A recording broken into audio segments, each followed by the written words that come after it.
the unexpected can happen. That's the case for an Indianapolis woman who says she was discriminated during a home appraisal. Now she's filed a complaint with the U.S. Department of Housing and Urban Development. Advocates say this is a common problem Black and brown people often experience. News 8's multicultural reporter Katira Winfrey has more. The homeowner lives in this historically Black neighborhood in Indianapolis. She says she got her home appraised 3 times. 2 of them were well below her estimated value. But on her 3rd attempt, she left out race on all of her paperwork and had a white friend stand in for her. The appraisal then ballooned to more than double the previous ones. The neighborhood around Indiana Avenue is a historically Black neighborhood.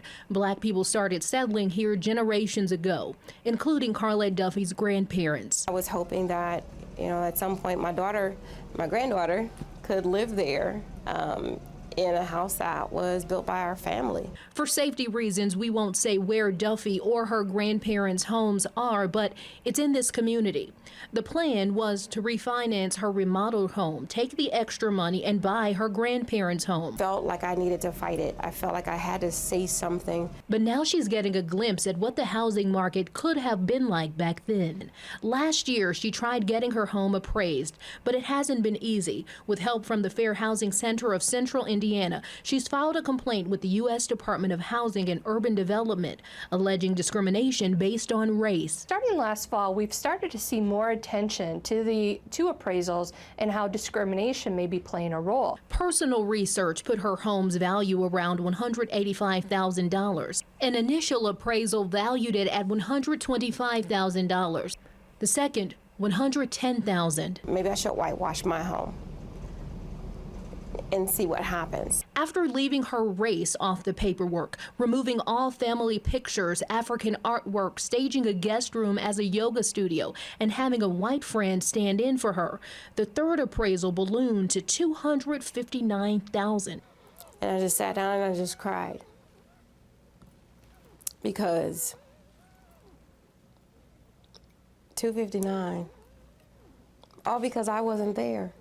All because I took me out of it. Duffy says she's doing her part now to show the next generation you don't have to simply take whatever is given. The Fair Housing Center of Central Indiana says, unfortunately, many people feel this way, but you don't have to. They say it's important in this process to trust your gut, and if you feel something isn't right, try again, but also report it. Welcome back. Tonight, real estate experts are chiming in on how to get a fair home appraisal. We first told you yesterday about a local woman who says her appraisal nearly doubled when a white friend stood in for her. News 8's multicultural reporter Katira Winfrey has the tips to keep the process honest. Experts say housing discrimination is still something we haven't quite been able to shake. Just last month, Congress was given a House Resolution 2553 to specifically address fair housing issues. And while that is still in the works, housing advocates say it's important for you to advocate for yourself. Carlette Duffy is an Indiana homeowner who was looking to refinance her home just outside downtown near Indiana Avenue. The 3 appraisals she got were so far off from what she estimated the value of her home. How do we change the policies and the practices that allow this level of subjectivity? Now in partnership with the Fair Housing Center of Central Indiana, she's filed a discrimination complaint that she's sending to the U.S. Department of Housing and Urban Development. We need to acknowledge that past history of that structural racism that is impacting our neighborhoods, and we need to do something about it.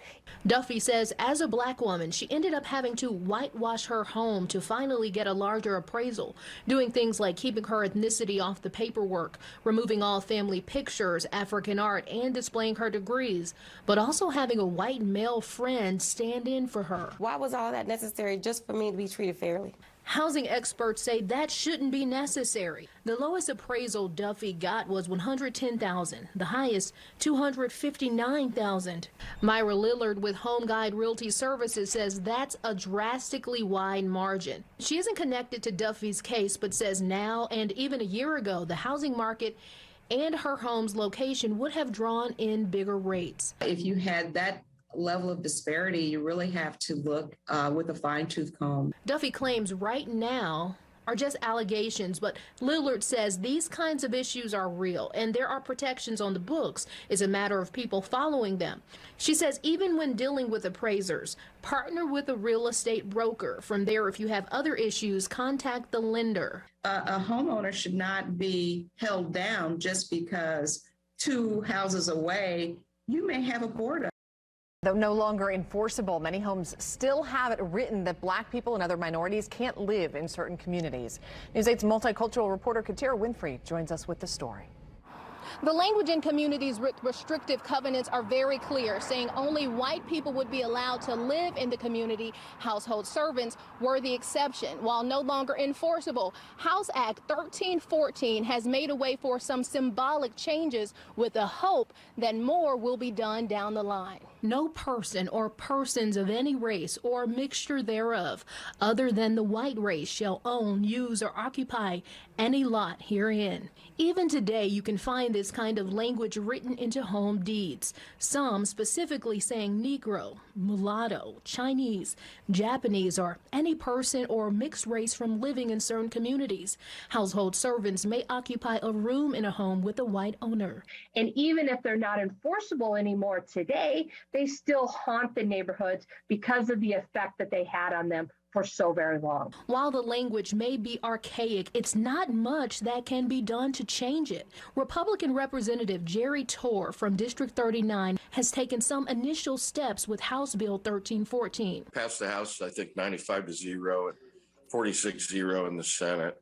There was never any opposition from anybody. The act will now change Indiana's code concerning property, specifically discriminatory restrictive covenants, saying if a person discovers a discriminatory restrictive covenant while in the process of buying a home, they can prepare a separate document that specifically says the discrimination is unenforceable. Although we're appreciative of some attention being brought to this issue, we certainly here at the Fair Housing Center would have liked a bill that had a little bit more teeth to it. Since it's already not enforceable, Representative Torr says the act is more of a symbolic gesture.